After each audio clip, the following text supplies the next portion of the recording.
Ayan mga paps, bubuhin na natin yung pinalitan natin ng NK bearing. So nadurog. So hindi pa to nabubuo, meron naman bagong dating bearing na naman sa transmission. Clutch housing, counter shaft bearing. Sira. Ayan. Yung bearing dito sa dulo.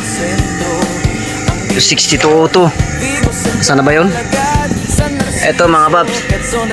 Ayan o. Ito yung gilid. Tapos ito na siya.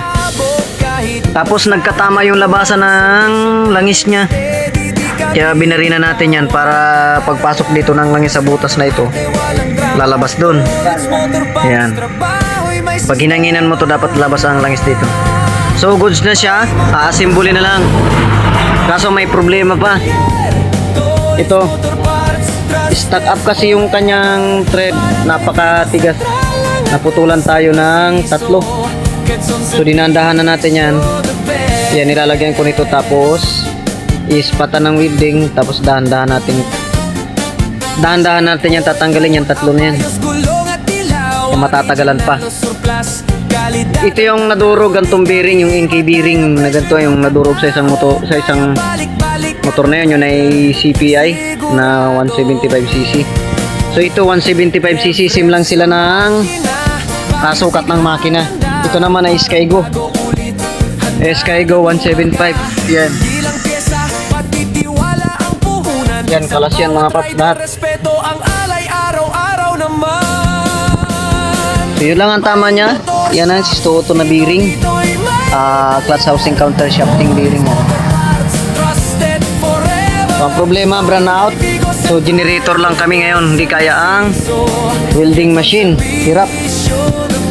Kaya temporary generator. Yung aming kapihan patay. Bendo patay din. Kasi generator lang gamit. Maliit lang yung generator natin mga paps. Kaya hindi kaya ang welding.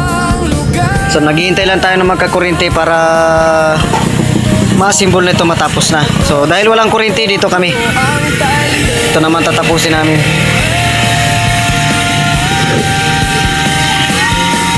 Yan, buo na ito mga paps. Goods na ito. Yan, dating 150cc i-convert namin ito sa 175.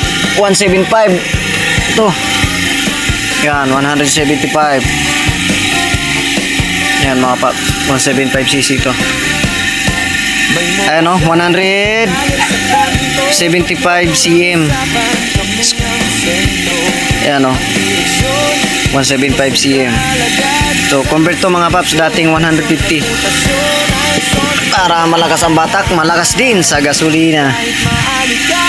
Yan, mga veteranong mekaniko. Dahil ninigarilyo pa yan, no? Ayan mga babs, convert namin to sa 175cc. Ayan, tingnan natin. Yan, 175 cm. Yan, bago pa yan. Tinanggal namin yung black na isa. Kapalitan namin ng 175. Ito, nabuo namin. Tapos pinalta namin to na NK bearing. Sa ano naman siya, sa counter shaft ng